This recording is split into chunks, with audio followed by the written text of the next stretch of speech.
umpisa yung mga subscriber ng 5G, katulad ng nag-gone tayo from 2G to 3G, hindi pa gaano kadami yung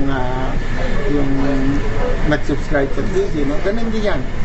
Pero yung mga handset ng 5G, kung bumili ka ng handset ng 5G, mas mahal na konti yan sa mga ibang handset mo, no?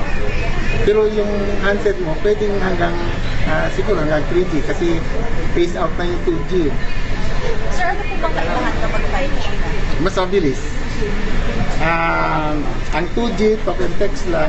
3G, pumasok na yung tinatawag natin na internet content, pero hindi ganyan kapan pa, no? In other words, pwede ka mag-browse, pero parang data pa rin. Then yung 4G, mayroon ng video. Makakuha ka na ng video, maka-upload, download ka na ng video, no? Na mabilis. No? And 5G, you can do all these things na at super fast speed. Sa 2020 din po ba mag-e-effect yung 5G?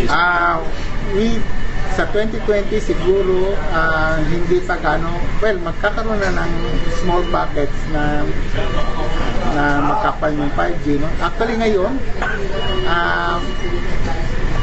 parang prototyping na ng